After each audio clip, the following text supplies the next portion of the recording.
Shalom, salam damai sejahtera bagi kita semua. Mari kita siapkan hati kita untuk beribadah kepada Tuhan. Saya mengundang seluruh jemaat untuk bangkit berdiri.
Ibadah pada hari ini dimulai dengan satu pengakuan bahwa pertolongan kita adalah di dalam nama Tuhan yang menciptakan langit dan bumi, yang kasih setianya sampai selama-lamanya.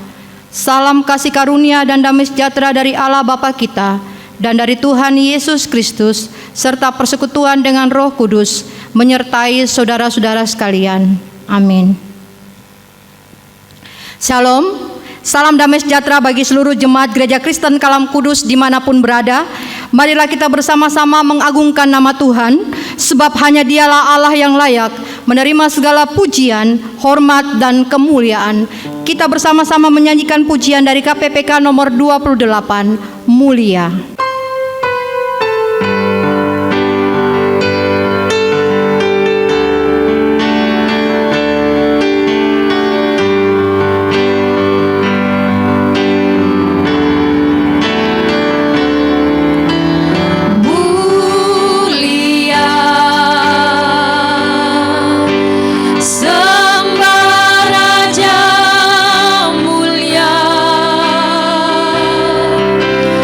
Bye.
Ya Bapa yang bertahta di dalam kerajaan sorga, kepadamu Tuhan pada saat ini kami datang. Kami mengucap syukur untuk segala berkat cinta kasih dan anugerah Tuhan yang boleh kami rasakan dan kami nikmati sampai pada saat ini. Terima kasih Tuhan, kalau Tuhan masih memberikan kami kesempatan untuk boleh kami bersama-sama lagi beribadah dengan keluarga kami dimanapun kami berada. Kalau kami masih diberikan kesempatan untuk bersekutu, memuji, memuliakan, mengagungkan nama Tuhan. Kami juga bersyukur kepadamu Tuhan, di sepanjang minggu yang telah berlalu pun Tuhan tetap memelihara kehidupan kami. Dan kami menyadari kalau kami ada sebagaimana kami ada saat ini, semua karena kasih karunia Tuhan. Ya Tuhan, sebelum kami lebih lanjut lagi masuk di dalam ibadah kami, datang memuji dan menyembah Tuhan, kami juga datang mengaku di hadapan Tuhan bahwa kami adalah orang-orang yang penuh dengan kelemahan, yang penuh dengan dosa Tuhan. Karena itu ya Tuhan, kami mohon pengampunan daripada Tuhan. Sucikan dan kuduskan kami Tuhan, sehingga kami boleh sungguh layak menghampiri tahta kemuliaan Tuhan, menikmati kehadiran Tuhan. Terima kasih Tuhan, kami menyerahkan ya Tuhan kebaktian ini dari awal pertengahan hingga berakhirnya ke dalam tangan pengasihan-Mu. Hanya di dalam nama Tuhan Yesus kami berdoa dan kami bersyukur. Amin. Jemaat dipersilakan untuk duduk kembali. Dengarkanlah firman Tuhan di dalam kitab Mazmur 42 ayat 6. Mengapa engkau tertekan, hai jiwaku, dan gelisah di dalam diriku? Berharaplah kepada Allah, sebab aku akan bersyukur lagi kepadanya, penolongku dan Allahku. Ketika kita berada dalam situasi yang baik dan aman, bersyukur bukanlah sesuatu yang sulit untuk kita lakukan. Tetapi bagaimana ketika kita berada di dalam situasi yang tidak baik dan tidak aman, seperti apa yang kita alami saat ini? Di tengah-tengah pergumulan menghadapi pandemik virus COVID-19, di mana seluruh aktivitas dan ruang gerak kita menjadi terbatas, adakah kita tetap bersyukur kepada Tuhan? Pujian ini mengatakan, aku mau bersyukur saat indah, saat senang, atau saat susah dan saat duka pun. Aku mau bersyukur. Mari kita bersama-sama menaikkan pujian dari KPPK nomor 49. Ku bersyukur ya tebusku.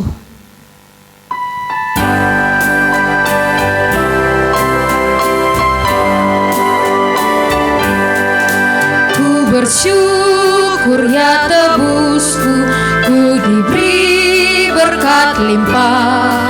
Ku bersyukur ya sertaku dan beriku anugerahnya. Ku bersyukur saat indah atau saat susah pun, air mataku dihapusnya dan damai di hatiku. Ku bersyukur ya dengarku, meskipun tak terkabul. Waktu badai menerpaku, anugerahnya melimpah. Meski susah atau duka, ya beriku penghiburan. Rahmatnya selalu sertaku, kasihnya iringiku.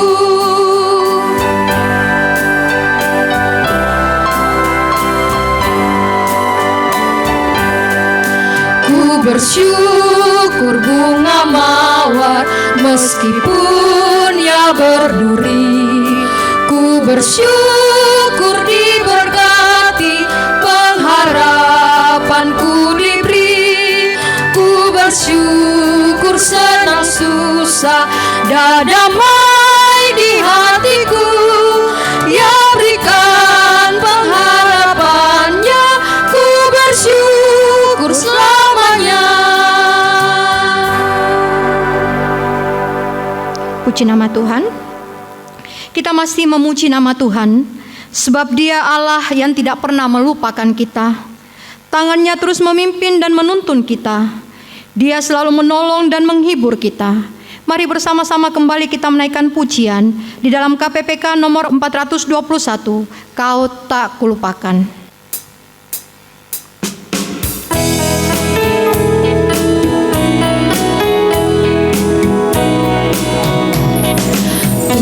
Tuhan berjanji kau tak kulupakan. Siapakah gerangan yang menggoncangku? Walau di lembah yang gelap gulita, akan dicerahkan oleh kasih-Nya. Kau takkan kulupakan, bukan memimpinmu, bukan menuntunmu. Kau takkan kulupakan, ku kan menolongmu dan menghiburmu.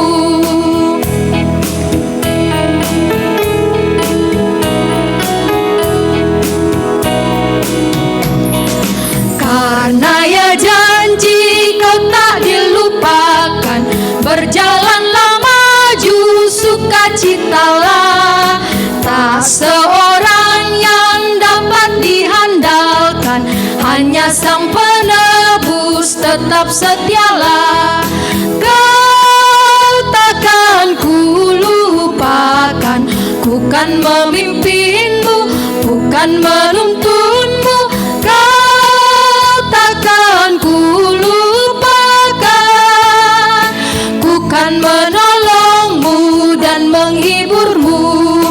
Kau takkan kulupakan, bukan memimpinmu, bukan menuntunmu. Kau takkan kulupakan, bukan menolongmu dan menghiburmu, bukan menolongmu dan menghiburmu.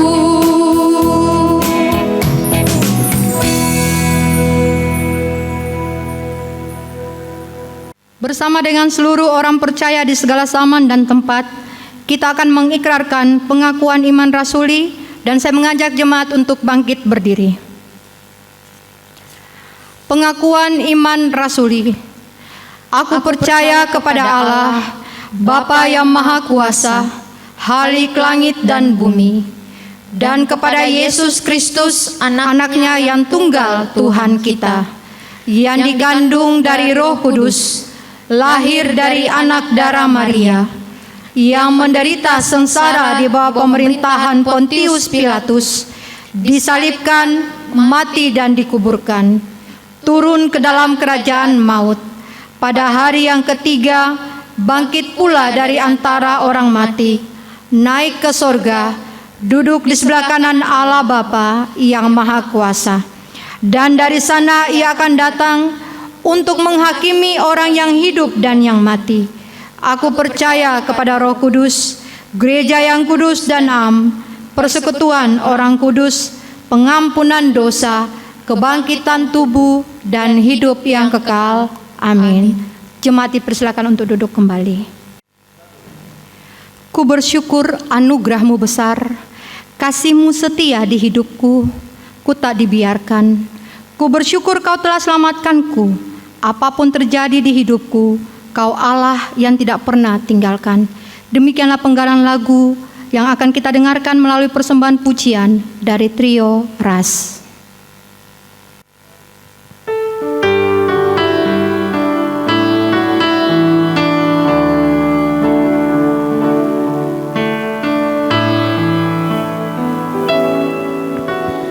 Tuhan Yesus Allahku, ajarku percaya rencana-Mu yang terbaik di dalam hidupku. Tahu banyak yang terjadi tak sesuai harapku,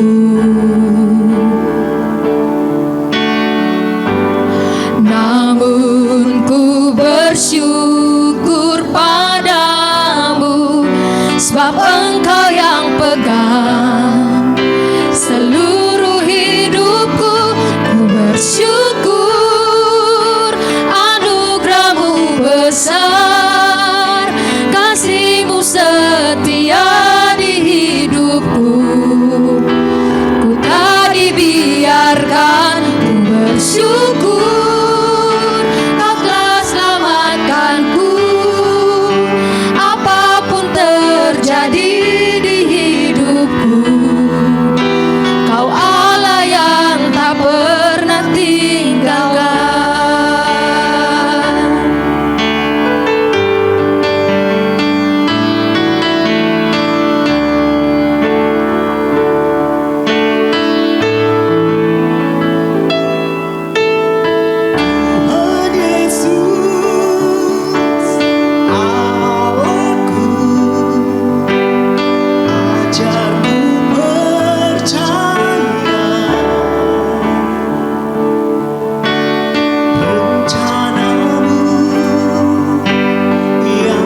yang terjadi tak sesuai harapku,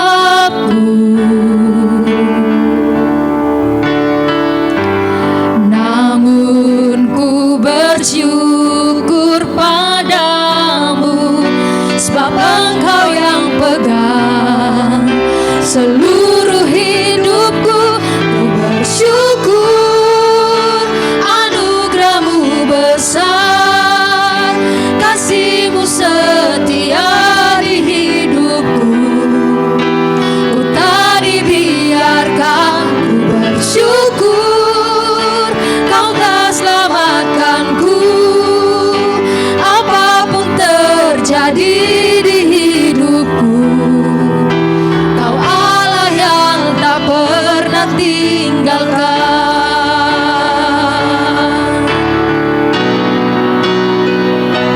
Bersyukur anugerah-Mu besar, Kasih-Mu setia di hidupku. Ku tak dibiarkan, ku bersyukur Kau telah selamatkanku. Apapun terjadi di hidupku, Kau Allah yang tak pernah tinggalkan.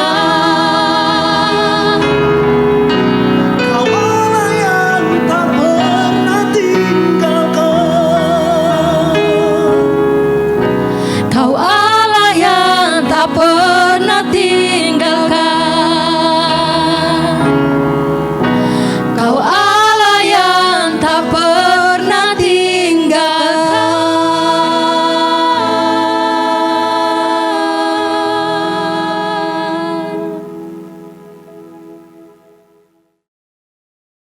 Sebelum kita mendengarkan firman Tuhan yang pada hari ini akan disampaikan oleh Bapak Pendeta Beni Solihin, mari saya mengajak kita kembali untuk memuji Tuhan dari pujian Aku Mengasihi Engkau Yesus.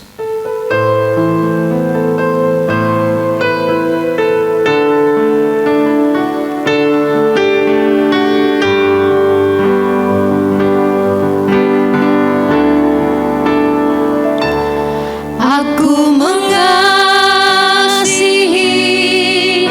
Engkau Yesus dengan segenap hatiku.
Selamat bertemu lagi saudara.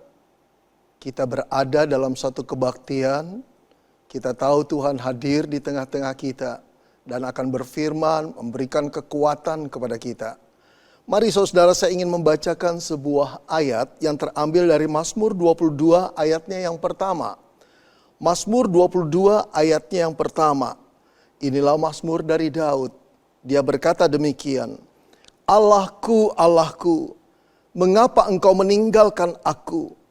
Aku berseru tetapi engkau tetap jauh dan tidak menolong aku. Saudara, pasti saudara sebagian dari kita mengenal seorang penulis dari Inggris yang bernama C.S. Lewis. Saudara, dia sastrawan Kristen yang betul-betul mendunia. Di dalam salah satu tulisannya, hasil karyanya yang berjudul The Chronicles of Narnia, itu menjadi satu karya yang gemilang saudara, yang disaksikan oleh orang-orang hampir di seluruh dunia ini. Tapi yang menarik adalah saudara, dia pernah mengajukan satu pertanyaan kepada Tuhan saudara. Pertanyaan yang sebetulnya sangat relevan bagi kita semua, apalagi dalam situasi yang kita hadapi belakangan ini. Apa yang dia tanya kepada Tuhan saudara? Dia berkata begini, Tuhan, mengapa engkau lebih mudah ditemui saat hidup ini berjalan lancar? Tetapi begitu sulit aku ketemui ketika hidup ini, saudara, aku membutuhkan pertolonganmu. Kenapa Tuhan? Saudara yang dikasihi Tuhan, saya yakin ada banyak orang yang mengiyakan perkataan daripada C.S. Lewis ini. Ada kebenaran di dalamnya. Tuhan lebih mudah diketemui, saudara, saat hidup kita berjalan lancar. Tapi betapa sulitnya untuk menemui beliau ketika kita membutuhkannya. Dia menghilang entah kemana. Apalagi di dalam situasi COVID seperti ini saudara. Ada banyak anak Tuhan yang mengalami banyak persoalan. Baik persoalan kehidupan, baik persoalan penghasilan, kesehatan, macam-macam yang menekan jiwa banyak anak-anak Tuhan. Mereka menjerit, mereka berdoa, mereka meratap kepada Tuhan. Tetapi tidak ada respon daripada Tuhan. Tidak ada jawaban doa yang nyata yang mereka alami. Lalu di manakah Tuhan itu sebenarnya, saudara? Saudara-saudara, mungkin saja pertanyaan itu menjadi pertanyaan saudara saat belakangan ini. Karena memang itulah yang dihadapi oleh kebanyakan orang pada umumnya. Saudara, saya kenal seorang anak Tuhan. Ia dan istrinya merupakan pelayan-pelayan Tuhan yang mendedikasikan hidupnya sepenuhnya bagi kemuliaan Tuhan. Saudara, walaupun sepasang suami istri ini hanya karyawan biasa dan gajinya juga pas-pasan, saudara, tetapi mereka sungguh-sungguh hidup dengan pengucapan syukur dan melayani Tuhan sebagai WL di gereja mereka.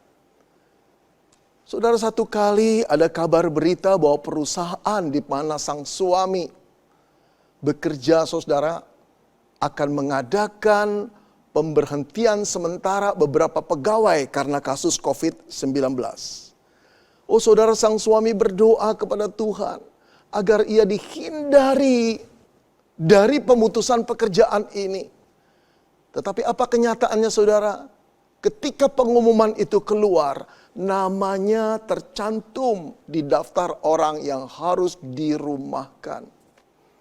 Saudara, terpukullah dia. Namun jauh lebih terpukul saudara, ketika dia pulang ternyata istrinya juga mendapat perlakuan yang sama di perusahaannya. Saudara-saudara, betapa menakutkannya jalan hidup mereka di depan. Sudah terbayang saudara, bulan depan mereka harus membayar kontrak rumah. Ada 13 kali cicilan motor yang harus mereka bayar. Masih 13 kali. Belum cicilan TV, belum biaya hidup, belum dukungan buat orang tua mereka. Oh saudara-saudara yang dikasihi Tuhan, terbayanglah kesulitan-kesulitan yang akan mereka alami. Belum genap 3 bulan saudara, kesulitan itu benar-benar menjadi-jadi. 3 bulan tanpa penghasilan sungguh merupakan badai yang begitu berat di dalam kehidupan mereka. Mereka menangis kepada Tuhan, mereka meratap, mereka berdoa, mereka berseru, Tuhan tolong kami. Tapi Tuhan tidak menjawab saudara. Tuhan tidak berespon, Tuhan tidak membuat jalan keluar. Mereka mengeluh seolah-olah mereka ingin berteriak, "Di mana Engkau Allahku? Di mana Engkau? Tolong kami." Saudara-saudara yang dikasihi Tuhan, apakah pertanyaan itu juga relevan bagi saudara? Saat belakangan ini jiwa saudara terhimpit oleh berbagai persoalan. Engkau meratap, engkau menjerit, engkau berdoa, engkau berseru kepada Tuhan agar Tuhan menolongmu. Tapi kebanyakan kita mendapatkan respon yang diam dari Tuhan. Tak ada tanggapan dari Tuhan. Barangkali engkau merasa diabaikan Tuhan, dianggap sepi. Satu pertanyaan besar yang ada dalam dirimu dan diriku barangkali adalah, di mana Engkau Tuhan saat kami membutuhkan pertolongan-Mu? Di mana Engkau? Saudara yang dikasihi Tuhan, kalau kita melihat Alkitab, ternyata para nabi pun mengalami perasaan yang sama di tengah-tengah pergumulan yang hebat. Saudara, saya ingin mengisahkan beberapa. Yang pertama, Daud. Saudara, sejak Daud hendak dibunuh oleh Saul, Raja Israel yang pertama, karena iri hatinya, dimanapun dia ada, dia diburu oleh tentara kerajaan Israel. Daud terpaksa melarikan diri, saudara. Dari gurun ke gurun, bersembunyi dari gua ke gua, penuh ketakutan dan kecemasan, saudara. Saudara, di dalam kefrustasian Daud, letih, lesu jiwa dan fisiknya, dia berseru kepada Tuhan, "Allahku, Allahku, mengapa Engkau meninggalkan aku?" Itu tertera dari Mazmur yang kita baca tadi, Mazmur 22 ayat yang pertama. Kisah lain, saudara, saya ingin pergi pada orang yang bernama Ayub.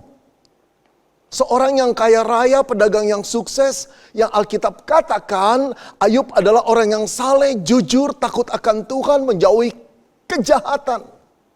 Tapi saudara tahu, satu kali musibah datang menimpa di dalam hidupnya berturut-turut, saudara. Ternak-ternaknya dirampok orang, ladang-ladangnya dijarah orang. Kemudian putra-putrinya yang sedang berpesta dalam satu rumah mati binasa seketika bersama-sama ketika bencana alam terjadi. Lalu setelah dia pilotnya, saudara, badannya penuh dengan borok dari ujung rambut sampai ujung kaki, saudara. Hidupnya seperti gembel sampai istrinya menghina dia dan akhirnya meninggalkan dia. Saudara, di tengah kefrustasian Ayub mencari Allah, Ayub memohon kepada Allah, Ayub menjerit kepada Allah. Namun di mana Allah? Saudara, dengarkanlah keluhan Ayub yang berkata, "Sesungguhnya kalau aku berjalan ke timur, ia tidak kudapati di sana. Atau ke barat, tidak kudapati dia. Di utara ku cari dia, dia tidak tampak. Aku berpaling ke selatan, aku tidak melihat dia." Oh, saudara-saudara, betapa sedihnya. Saat ungkapkan perasaan Ayub yang kehilangan Allah justru pada saat-saat dia membutuhkan Tuhan. Saudara-saudara, sebenarnya Allah itu di mana saat kita menghadapi persoalan hidup yang begitu berat? Apakah Allah masih peduli kepada kita yang disebut anak-anaknya? Mengapa pertolongannya tidak datang segera mungkin? Apakah dia puas melihat kita menderita, penuh kesakitan, keterancaman, kegelisahan? Sebenarnya Allah itu di mana? Saudara-saudara, mari kita menelusuri Alkitab lagi untuk melihat Allah itu ada di mana pada saat umatnya mengalami persoalan berat, menjerit dan berseru untuk memohon pertolongannya. Mari kita lihat Daud, saudara. Memang sepanjang hidup Daud, saudara, hampir diwarnai oleh banyak kesulitan-kesulitan hidup. Tapi saat Daud mengalami bahaya, apakah Allah diam? Apakah Allah meninggalkan Daud? Tidak sama sekali, saudara. Allah beserta dengan Daud. Pada waktu Daud menghadapi Goliat yang tinggi besar, Allah menyertainya. Pada waktu Daud dikejar-kejar oleh Saul di dalam keadaan yang begitu berbahaya dari gua ke gua, Allah menyertainya. Pada saat Daud, saudara, dikudeta, dikejar dan hendak dibunuh oleh anaknya Absalom, Allah menyertainya. Tidak pernah dalam kehidupan Daud Allah absen menyertai Daud. Saudara, ingatkah saudara ketika bangsa Israel mau diancam untuk dipunahkan atau digenosid oleh seseorang yang membenci bangsa Israel. Dia mempengaruhi Raja Ahasveros. Siapa yang turun membela? Esther namanya. Permaisuri raja, dia keturunan Yahudi. Allah tidak nampak, bahkan di dalam kitabnya pun tidak disebut nama Allah. Tetapi bukan berarti Allah tidak hadir. Dia menggerakkan Esther untuk menjadi kepanjangan tangan menyelamatkan bangsa Israel dari kepunahan. Saudara, itu berarti bahwa Allah tidak pernah tinggal diam terhadap nasib umatnya. Walaupun dia tidak kelihatan saudara, tapi dia menyertai umatnya. Saudara, penyertaan Allah dalam wujud yang tertinggi adalah turunnya Yesus Kristus menjadi manusia. Dia lahir sebagai manusia. Dia dibesarkan di tengah-tengah manusia. Dia bergaul dengan manusia. Di dalam dia bergaul dan berkomunikasi, dia melawat manusia. Saudara-saudara, dia mengasihi manusia. Tidak ada manusia yang tidak dikasihi. Dia menerima keberadaan manusia dengan segala kekurangan-kekurangannya. Dia mencintai. Dia juga mengajar manusia akan kebenaran. Bagaimana mereka harus hidup yang benar di hadapan Tuhan. Dan kasihnya yang terbesar, saudara-saudara, ditunjukkan ketika dia naik ke kayu salib mengorbankan jiwanya. Untuk apa, saudara? Dia mengorbankan jiwanya agar kita yang berdosa tidak dihukum Allah. Penyaliban Yesus di kayu salib merupakan penanggungan, substitusi, pergantian jiwa kita yang seharusnya mati dihukum oleh Tuhan karena dosa-dosa kita. Namun Kristus membayarnya. Saudara-saudara, saat dia ada di kayu salib, saat itu murid-muridnya meninggalkan dia. Saat itu pengikut-pengikutnya malah berbalik mencaci maki dia. Saat itu saudara, justru Allah meninggalkan dia. Sehingga menjeritlah anak Allah itu, Allahku, Allahku, mengapa engkau meninggalkan aku? Saudara, dialah satu pribadi, satu-satunya pribadi yang sebetulnya tidak bisa ditinggalkan oleh Tuhan. Manusialah yang harusnya ditinggalkan oleh Tuhan. Karena manusia berbuat dosa. Tapi dia tidak berbuat dosa, saudara. Tapi justru dia menjadi satu-satunya pribadi yang ditinggalkan Tuhan. Tergantung di kayu salib secara mengerikan dan hina. Kenapa, saudara? Agar engkau dan saya tidak ditinggalkan Tuhan. Karena hukuman kita telah ditanggungnya. Dia yang tidak mengenal dosa dijadikan dosa olehnya. Agar kita terbebas dari hukuman dosa. Saudara-saudara, itu bukti penyertaan Allah. Sampai Allah Bapa rela untuk terpisah dari anaknya. Agar kita terus disertai oleh Tuhan. Saudara yang dikasihi Tuhan, ketika kita mengalami kesulitan, ketika doa-doa kita tidak terjawab, ketika nampaknya Allah tidak berespon dengan ratapan dan seruan kita, itu bukan berarti dia tidak menyertai kita. Saudara, walaupun kita tidak bisa melihat hadirat Tuhan, tapi bukan berarti Tuhan tidak hadir. Tuhan tetap hadir dalam kehidupan umatnya, saudara-saudara. Oh saudara, mari. Ketika kita punya HP kehabisan pulsa, kita on, kita lihat sudah tidak bisa connect dengan wifi internet kita. Lalu kita mulai klik icon wifi. Di sana banyak tulisan-tulisan saudara wifi orang lain. Barangkali ada yang namanya metafor, ada juga signal wifi yang namanya separuh jiwaku. Ada lagi belahan cintaku, macam-macam lah. Nah saudara, percayakah saudara bahwa di balik signal itu ada power. Di balik signal itu ada pribadi yang memilikinya. Nggak kelihatan, Tapi ketika pribadi itu mengizinkan saudara dan saya masuk ke wifi-nya, kita mendapat signal. HP kita hidup kembali. Ketika HP digerakkan oleh signal yang tidak nampak saudara, maka engkau dan saya bisa mencari informasi apa yang tidak kita tahu jadi tahu. Jalanan yang kita tidak tahu menjadi jelas dibimbing oleh HP kita, gadget kita. Kemudian kita juga bisa, saudara, untuk meminta tolong HP kita untuk memesan makanan, membayar, dan melihat rekening kita sisa berapa. Oh saudara-saudara, tidak nampak signal wifi itu secara nyata, tapi bukan berarti dia tidak hadir. Saudara, hal yang sama ketika kita berdoa menjerit kepada Allah, kita tidak merasa hadirat Allah. Tapi bukan perasaan kita sekarang yang harus kita andalkan. Pengetahuan kita tentang Allah, bahwa dia adalah pencipta alam semesta, bahwa dia adalah roh, bahwa dia adalah Allah yang tidak pernah meninggalkan ciptaannya. Dia tetap memelihara bersama dengan ciptaannya, dia tidak pernah meninggalkan ciptaannya. Bahkan dia memberikan Yesus Kristus untuk Allah yang Immanuel itu tetap menjadi bagian kita dan hadir dalam hidup kita. Saudara, sampai Paulus berkata tidak ada satupun yang bisa memisahkan dari kasih kita dari kasih Kristus. Tidak, penderitaan, ketelanjangan, kekurangan, apapun tidak, bahkan kematian pun tidak. Saudara-saudara, masih kurangkah engkau percaya bahwa Allah tidak pernah meninggalkan kita?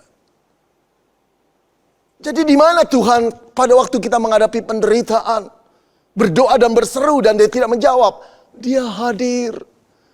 Dia mendengar doamu. Dia tahu kesulitanmu. Karena dia ada pada saat engkau berdoa. Dia memandangmu, dia menilikmu. Oke Pak, saya boleh mengakui bahwa Tuhan itu hadir dalam kehidupan saya. Barangkali ada orang yang berkata begitu. Atau pikiran saudara berjalan seperti itu. Lalu saudara lanjutkan. Tapi masih ada satu pertanyaan Pak yang memburu di kepala saya. Kalau Tuhan hadir, mendengar doa dan melihat kesulitan saya, mengapa dia tidak segera menolong Pak? Coba Bapak jawab pertanyaan itu. Kalau Tuhan hadir melihat kesulitan saya, mendengar doa saya, kenapa dia tidak segera menolong? Kenapa dia berlama-lama? Apakah dia senang melihat orang stres, gelisah, penuh ketakutan, kesakitan, dan penderitaan?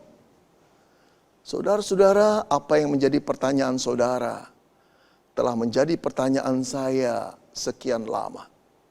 Kalau Allah hadir, kenapa dia tidak segera menolong?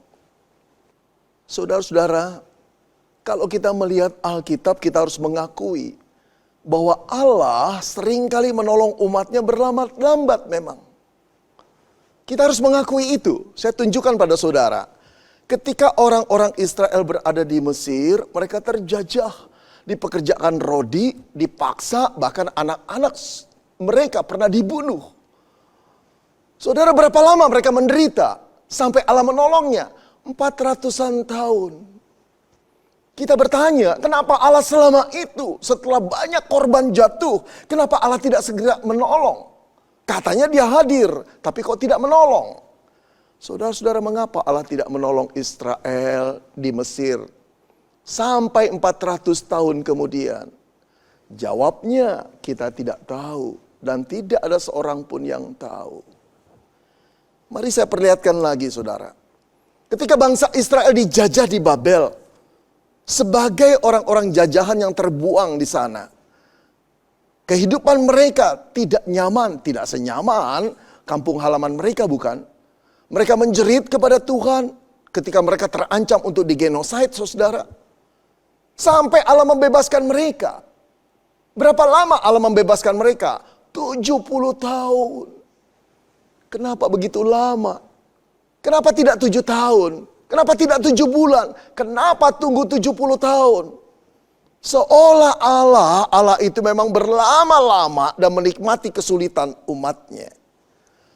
Saudara-saudara, mengapa Allah begitu lama menolong umatnya? Jawabnya, kita tidak tahu saudara. Dan tidak ada seorang pun yang tahu. Mari kita berangkat dan mempertanyakan kepada Tuhan. Kenapa dia begitu lama menolong Daud, menolong Ayub di dalam kesulitannya. Sampai belasan tahun mereka bergumul di dalam ketakutan dan kefrustrasian. Di dalam ancaman bahaya dan penderitaan. Kenapa Allah menolong mereka sampai belasan tahun? Saudara, harus kita katakan, kita tidak tahu jawabannya. Dan tak seorang pun yang tahu. Namun saya ingin mengutip sebuah ayat saudara. Yang Yesaya katakan demikian. Sebab rancanganku bukanlah rancanganmu. Dan jalanku bukanlah jalanmu. Demikianlah firman Tuhan. Seperti tingginya langit dan bumi. Demikianlah tingginya jalanku dari jalanmu. Dan rancanganku dari rancanganmu. Saudara, firman ini berkata Tuhan tidak bertindak secara sembarangan. Asal-asalan, tanpa perencanaan. Dia juga tidak bertindak secara intuitif. Seperti seorang seniman yang hanya berkarya kalau datang inspirasi. Atau dia bukan seperti seorang gadis yang mudi. Yang hanya mau melakukan sesuatu yang sesuai dengan tergantung perasaannya. Tidak sama sekali saudara. Allah adalah Allah yang terencana. Allah adalah Allah yang berhikmat. Allah adalah Allah yang pandai. Allah adalah Allah yang maha bijak, saudara. Dia bertindak sesuai dengan keputusannya, saudara. Saya ingin menunjukkan saudara lagi. Sejak Adam dan Hawa jatuh dalam dosa, Allah sudah menjanjikan seorang juru selamat akan datang. Membebaskan manusia dari dosa. Di malam Natal yang pertama, Yesus Kristus itu datang. Berapa tahun saudara-saudara, janji Allah akan keselamatan itu datang dalam malam Natal yang pertama. Berapa tahun? Ribuan tahun saudara. Bingung bukan? Kenapa setelah ribuan tahun baru Allah menolong manusia di dalam keterikatannya, keterjebakannya atas dosa. Setelah begitu banyak manusia menjadi korban dosa dan keganasannya. Jawabnya adalah kita tidak tahu dan tak seorang pun yang tahu saudara. Namun Galatia 4 ayat 4 berkata, tetapi setelah genap waktunya, maka Allah mengutus anaknya yang lahir dari seorang perempuan dan takluk kepada hukum Taurat. Setelah genap waktunya, waktu siapa saudara? Waktu Tuhan. Bukan waktu kita.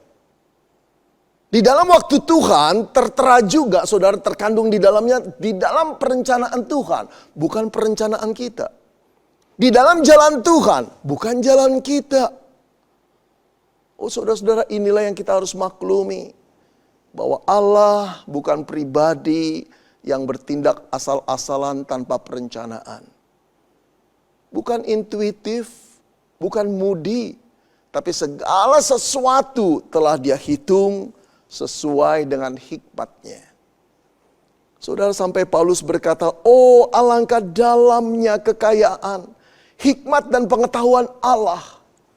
Sungguh tak terselidiki keputusan-keputusannya. Dan sungguh tak terselami jalan-jalannya.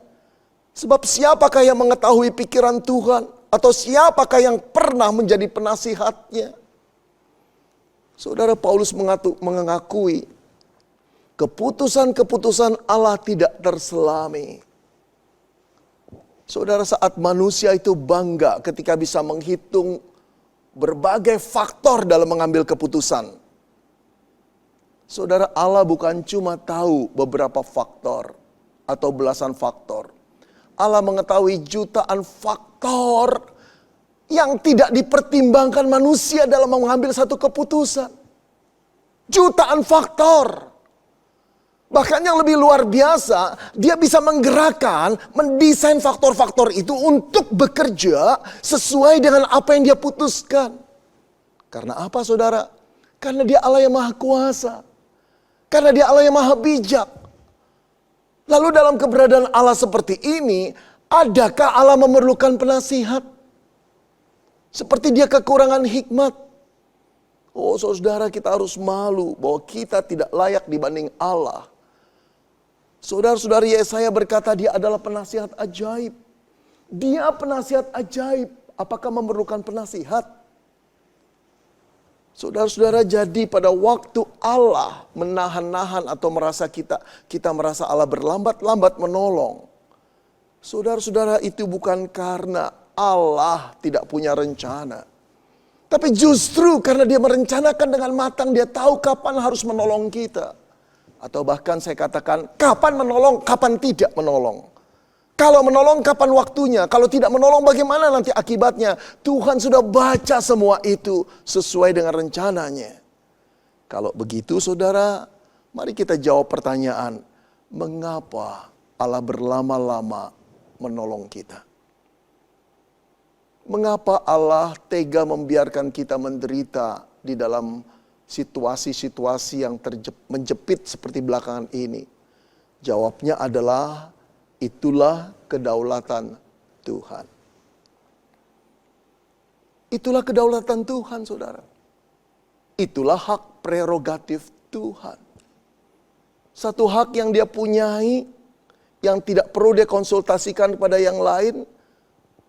Hanya dia yang bisa mengambil keputusan sesuai dengan dia. Kedaulatan Tuhan. Saudara, kita sudah mengenal istilah lockdown. Karena kasus pandemi ini, bukan? Nah, mari kita bertanya, saudara, siapakah di negara Indonesia ini yang berhak untuk memutuskan satu daerah, satu kota, satu provinsi itu untuk lockdown? Apakah bupati, wali kota, gubernur? Saudara, Presiden Jokowi menegaskan bahwa satu daerah lockdown atau tidak lockdown itu wewenang daripada pusat. Yang dimaksud tentu saja presiden, saudara. Di bawah dialah wewenang itu. Dialah yang berdaulat memutuskan. Dialah yang mempunyai hak prerogatif untuk memutuskan lockdown atau tidak lockdown. Karena itu orang-orang di bawahnya harus tahu diri. Boleh sih saudara-saudara, Presiden Jokowi itu diberikan informasi tentang keadaan di satu daerah seperti apa. Karena beliau tidak maha tahu, bukan? Karena beliau juga tidak tahu detailnya keadaan budaya situasi lokal setempat. Oleh karena itu perlu diberi informasi agar beliau mengambil kebijaksanaan atau keputusan yang tepat. Tetapi keputusan lockdown atau tidak lockdown itu adalah hak kedaulatan presiden. Saudara yang dikasihi Tuhan, apakah Allah akan menolong kita atau tidak? Kapan dia menolong kita atau tidak dari persoalan kita? Itu adalah kedaulatan Tuhan. Tapi berbeda dengan seorang presiden yang membutuhkan informasi tambahan supaya mengambil keputusannya tepat. Allah tidak memerlukan informasi tambahan supaya dia tidak salah mengambil keputusan. Allah tidak memerlukan penasihat supaya dia jangan gerasa-gerusu menolong orang. Kapan harus ditahan, kapan harus cepat. Tidak perlu. Karena dia adalah Allah yang maha tahu, saudara. Dia tahu segala hal yang tidak diketahui oleh manusia. Dia lebih tahu dari segala manusia yang terpandai. Dia punya data yang lebih lengkap daripada semua data apapun di seluruh dunia dikumpulkan. Karena dia pencipta alam semesta ini. Saudara-saudara, hargailah kedaulatan Tuhan. Kita boleh mengeluh. Kita boleh meratap, kita boleh berseru, kita boleh berdoa, kita boleh menangis kepada Tuhan. Dan Tuhan tahu perasaan kita. Tapi akuilah dia bahwa dia berdaulat mengambil keputusannya atas diri kita. Saudara-saudara, sebelum COVID melanda Indonesia, barangkali saudara jarang dengar khotbah tentang kedaulatan Tuhan. Saudara, yang banyak saya dengar khotbah-khotbah di YouTube selalu berkisah tentang apa, saudara? Khotbah tentang berkat, kekayaan, kemakmuran, mujizat terjadi. Tanpa sadar, saudara, khotbah-khotbah seperti itu mendorong jemaat untuk meminta, mencari, menggedor pintu Tuhan agar mereka mendapatkan apa yang mereka inginkan. Saudara-saudara, beberapa pengkhotbah berkata, untuk mendapatkan lebih daripada Tuhan, bawalah persembahan lebih banyak lagi. Dengan demikian Allah yang tidak pernah berhutang akan melunaskan, bahkan menambahkan apa yang kamu beri. Saudara-saudara yang dikasihi Tuhan, tanpa sadar pula jemaat sedang diajarkan bagaimana cara menyetir Allah, memanipulir Allah, menggerakkan Allah. Apakah betul ajaran ini? Kalau gitu, itu bukan Allah yang berdaulat. Yang bisa dimanipulir, digerakkan, disetir oleh jemaat dengan pemberiannya, dengan doanya, dengan puasanya, dengan ritual agamanya.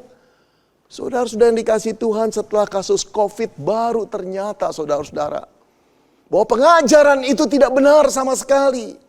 Tidak ada persembahan, tidak ada pelayanan, tidak ada ibadah yang bisa memaksa Allah untuk menghilangkan COVID dalam dunia ini. Tidak ada. Tidak ada doa, tidak ada iman, tidak ada puasa, tidak ada penengkingan untuk membuat COVID ini hilang dari muka bumi. Tidak ada minyak urapan saudara yang bisa mengusir COVID dan menangkal COVID dari tubuh anak-anak Tuhan orang Kristen. Tidak ada. Karena apa saudara? Karena Allah tidak bisa dipaksa. Dia adalah Allah yang berdaulat. Bagian kita adalah let God be God. Biarkan Tuhan menjadi Tuhan. Biarkan Tuhan memutuskan apa yang kehendaknya, rancangannya. Bagian kita adalah mentaatinya, menghormatinya, tunduk kepadanya, dan menunggu waktu Tuhan menjadi waktu kita. Saudara yang dikasihi Tuhan, ingatkah saudara pada kasus Sadrah, Mesah, Abednego, teman-teman Daniel? Ketika berada di Babel, di bawah kerajaan Babel, rajanya Nebukadnezar, yang menginginkan seluruh orang menyembah patung emasnya. Tapi Sadrah dan Mesah Abednego mengatakan tidak. Mereka ditangkap, mereka ditanya sekali lagi oleh raja, maukah engkau menyembah? Kalau menyembah kami lepaskan, kalau tidak menyembah kamu akan dibakar. Saudara, mereka berkata, kami tetap tidak akan menyembah patung Tuanku. Saudara, raja marah sekali, memerintahkan pegawai-pegawainya untuk memanaskan tungku perapian 7 kali lipat lebih besar dari semula. Menakutkan sekali. Tapi bagaimana reaksi Sadrah, Mesah, Abednego? Mereka malah berkata demikian. Jika Allah kami yang kami punya sanggup melepaskan kami, maka ia akan melepaskan kami dari perapian yang menyala-nyala itu. Dan dari dalam tanganmu ya Raja. Tetapi seandainya tidak, hendaklah Tuanku mengetahui ya Raja, bahwa kami tidak akan memuja dewa Tuanku dan tidak akan menyembah patung emas yang Tuanku dirikan itu. Oh saudara, inilah iman yang sejati. Iman yang tetap setia dalam keadaan apapun. Walaupun bukan cuma bahaya, kematian bisa tiba. Bagi orang percaya, apalagi kita yang telah diselamatkan di dalam Yesus, saudara. Kematian itu hanya pengantar kita bertemu dengan Yesus. Kematian itu tidak bisa dihindari. Tapi beruntunglah ketika kita mengalami kematian dengan iman di dalam Yesus. Karena dia telah mengganti hukuman dosa kita, bukan? Saudara-saudara yang dikasihi Tuhan, kematian bisa datang pada siapa saja. Dan satu kali kelak kita seorang demi seorang akan mendapat kematian itu. Tapi berbeda menghadapi kematian dengan iman dan menghadapi kematian dengan ketakutan. Ketika kematian itu datang dan kita tetap beriman. Kalau memang Allah mengizinkan mati, itu berarti kehendaknya. Allah memutuskan atas dasar kedaulatannya. Let God be God. Jangan marah kepada Tuhan karena kedaulatannya. Tapi kalau kedaulatannya memutuskan kita akan selamat, diancam seperti apapun, bahaya kematian berkali-kali pun menyerang kita, tetap saja kita akan hidup, bukan? Saudara-saudara, biarlah kita beriman kepada Tuhan. Sekarang mulai belajar tentang kedaulatan Tuhan. Akuilah dia di dalam segala situasi. Boleh berdoa, boleh berseru, boleh berharap, tapi jangan paksa Tuhan. Jangan kau berpikir karena engkau beriman, karena engkau melayani Tuhan, karena engkau memberi persembahan, karena engkau berbakti kepada Tuhan, maka Tuhan akan mengabulkan doamu. Terserah Tuhan, suka-suka Tuhan. Karena dia Allahnya, bukan kita Allahnya Tuhan. Saudara-saudara, belajarlah untuk menghormati Tuhan. Mengasihi dia dalam segala keadaan. Apakah kita hanya mau menerima apa yang baik dari Tuhan, tapi ketika kita sulit, kita marah kepada Tuhan? Saudara-saudara, saya ingin sekali mengisahkan kisah seorang anak Tuhan yang bernama Michael Robert Marampe. Viral di medsos beberapa minggu yang lalu. Saudara, usianya 28 anak muda ini. Pekerjaannya adalah dokter. Ia berasal dari kota Mobagu, Sulawesi Utara. Saudara, pada dasarnya Dr. Michael ini hendak merencanakan pernikahannya pada tanggal 11 April bulan lalu. Dengan kekasihnya, dengan tunangannya yang sudah dia kenal bertahun-tahun. Orang-orang yang takut akan Tuhan pula mereka berdua ini. Saudara, tetapi karena tugas panggilannya, dia merawat orang-orang yang terpapar COVID, mereka berunding dan menyatakan setuju untuk memundurkan atau menunda perkawinan mereka, saudara. Tetapi justru karena mereka menunda perkawinan mereka ini dan tetap melayani orang-orang COVID, Dr. Michael terkena COVID-19. Saudara, dia dirawat di rumah sakit, 8 hari lamanya dia dirawat di sana, saudara. Lalu dia mengunggah videonya yang penuh dengan simpati. Kita lihat sebentar, saudara ya, video ini. Halo teman-teman semua, selamat pagi dan selamat beraktivitas. Saya Dr. Michael Robert Marampe. Hari ini adalah hari ke-8 saya dirawat dan saya menjadi salah satu korban dari COVID-19. Buat saya, menjadi seorang dokter itu adalah suatu kebanggaan tersendiri. Tetap bisa melayani pasien, bisa membantu banyak orang, dan tidak ada penyesalan sedikit pun. Buat teman-teman semua di garda terdepan, tetap semangat dan wajib menggunakan APD yang lengkap. Selalu semangat teman-teman semua, dan Tuhan Yesus memberkati. Saudara, saya percaya bahwa orang tuanya, tunangannya, teman-temannya, koleganya, sahabatnya, bahkan pasien-pasiennya berdoa untuk Dr. Michael.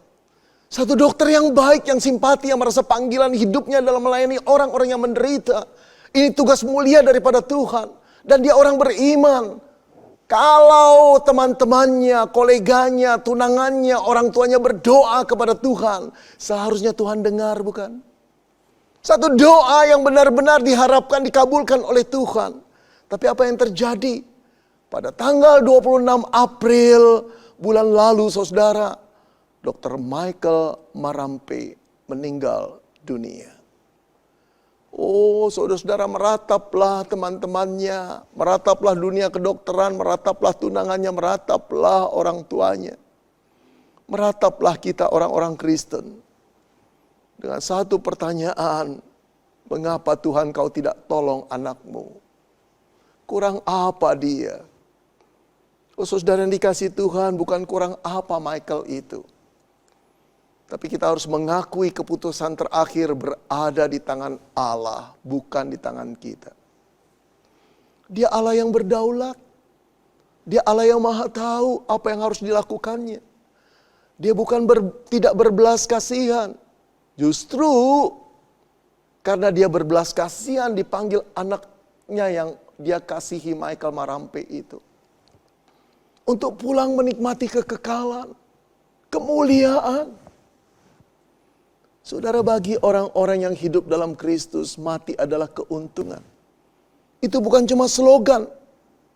Itu satu pemahaman yang dalam tentang iman Kristen. Itu satu janji Allah. Ketika kita pulang di dalam Kristus, itu adalah satu keuntungan. Di sanalah Bapa akan menerima kita. Di sanalah Bapa akan memperlihatkan rumah yang disediakan Kristus. Bukan karena kita baik, tapi karena Kristus penebus kita telah membayar lunas seluruh hukuman dosa kita. Saudara-saudara yang dikasihi Tuhan, tidak selalu saya harapkan kita yang terjepit masalah dan kena COVID akan meninggal dunia. Tentu tidak. Kita boleh berdoa. Dan kedaulatan Tuhanlah yang memutuskannya. Jangan sedih, jangan takut. Dengan mengakui kedaulatan Tuhan, disitulah kita menunjukkan iman yang sejati. Lakukan apa yang kau pandang baik Tuhan. Aku akan menerimanya. Tuhan akan menghibur, Tuhan akan menguatkan engkau dan saya di dalam masa-masa sulit ini. Tapi jangan saudara, jangan berkurang imanmu kepada Tuhan.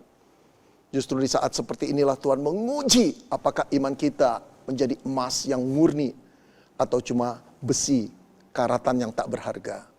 Biarlah kita berkata, Tuhan tolong aku untuk boleh mengakui engkau Allah yang berdaulat. Lakukanlah apa yang kau pandang baik bagi kami anak-anak-Mu. Amin. Diberikan kesempatan bagi kita untuk turut berbagian dalam pelayanan pekerjaan Tuhan melalui persembahan. Jemaat Gereja Kristen Kalam Kudus Bone dapat memberikan persembahan melalui nomor rekening gereja atau membawanya kepada bendahara yaitu Ibu Indriani dan Saudari Fitri. Bagi jemaat Gereja Kristen Kalam Kudus yang lain, dimohon untuk memperhatikan nomor rekening gereja masing-masing dan tata cara pemberian persembahan yang telah ditetapkan oleh majelis jemaat masing-masing. Mari bersama-sama kita menaikkan pujian, Sungguh Ku Bangga Bapa.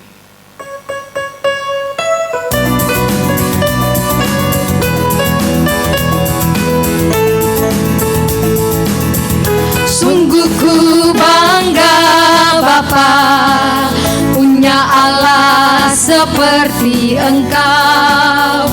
Sungguh ku bangga Yesus atas segala pengorbananmu. Tak ingin aku hidup lepas dari kasih-Mu. Kasih-Mu menyelamatkan dan beriku pengharapan.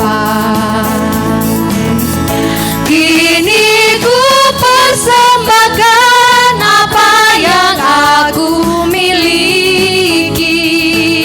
Memang tiada berarti bila dibanding dengan kasih-Mu. Namun ku cita di hati, karena ku tahu ini menyenangkan hati-Mu. Mari kita berdoa. Ya Tuhan Allah Bapa di surga, kami bersyukur kepada Tuhan pada saat hari ini. Terima kasih buat setiap kebaikan Tuhan yang kami boleh nikmati di sepanjang kehidupan kami. Bapa yang di surga, pada saat ini Tuhan kami bersyukur juga untuk firman Tuhan yang boleh kami dengar. Dan biarlah itu Tuhan tidak berlalu begitu saja, tetapi boleh sungguh mendapat tempat di dalam hati kami, boleh mengajar setiap kami, boleh membawa kami kepada pengenalan yang sungguh akan Tuhan. Sehingga semakin hari Tuhan, kami terus ya Tuhan mencari Tuhan dan terus memberitakan kebaikan Tuhan kepada setiap orang-orang yang ada di sekeliling kami. Bapa yang di surga, pada saat ini kami berdoa ya Tuhan untuk bangsa dan negara kami. Kiranya Tuhan memberkati setiap para pemimpin kami. Tuhan beri mereka terus kemampuan di dalam memimpin bangsa ini. Bahkan di dalam situasi pandemik ini Tuhan, biarlah kiranya Tuhan memampukan setiap mereka. Tuhan berikan kerjasama kesehatian di dalam mengambil satu kebijakan untuk memutus mata rantai COVID-19 ini. Bapa yang di surga, pada saat ini juga ya Tuhan, kami terus berdoa untuk setiap jemaat Tuhan yang sedang sakit, bahkan yang lanjut usia. Tuhan, kiranya Engkau yang senantiasa menolong setiap mereka. Tuhan, teguhkan setiap iman mereka. Tuhan, terus yang senantiasa memelihara setiap mereka. Ajar mereka untuk senantiasa bersyukur kepadamu. Ajar terus mereka untuk senantiasa berharap kepada Tuhan. Dan biarlah iman kepercayaan mereka senantiasa teguh di dalam Tuhan.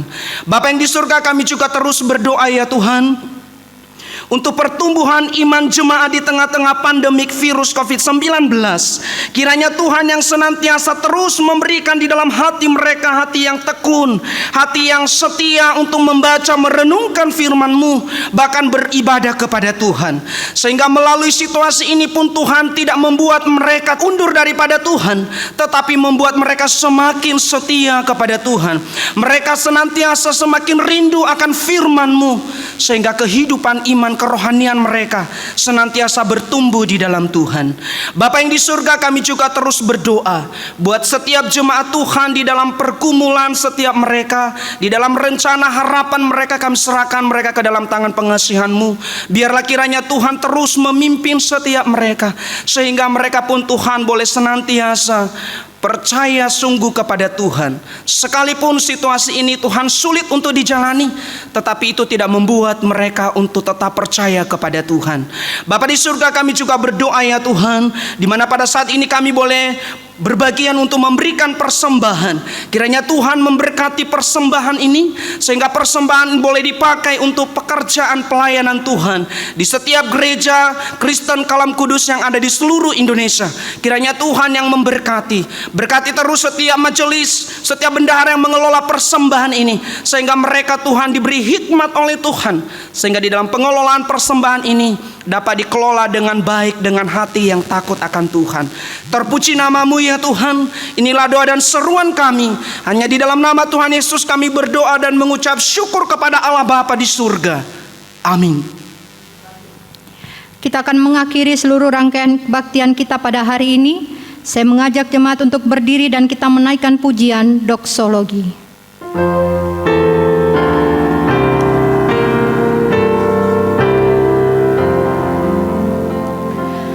Puji Allah Bapa Putra,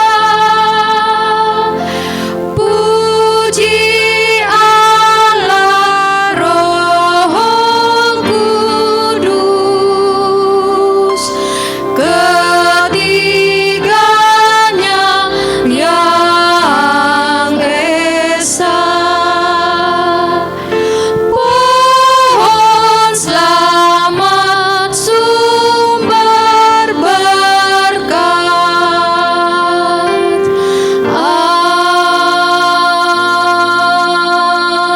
Amin. Jemaat yang saya kasih dalam Tuhan Yesus Kristus, dengarkanlah firman Tuhan dan lakukanlah itu di dalam kehidupan kita hari lepas hari. Arahkanlah hati dan pikiran kita untuk menerima berkat Tuhan. Tuhan memberkati kita dan melindungi kita. Tuhan menyinari kita dengan wajah-Nya dan memberi kita kasih karunia. Tuhan menghadapkan wajah-Nya kepada kita dan memberi kita damai sejahtera mulai saat ini lagi sampai Tuhan Yesus datang kedua kalinya. Amin.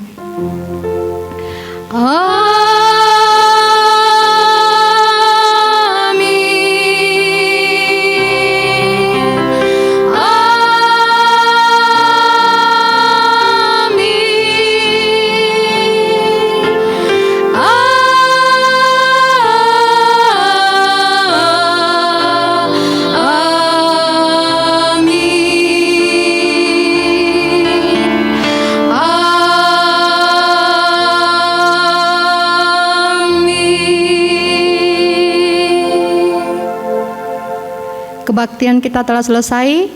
Silakan duduk kembali. Kami mengucapkan selamat hari Minggu. Tuhan Yesus memberkati.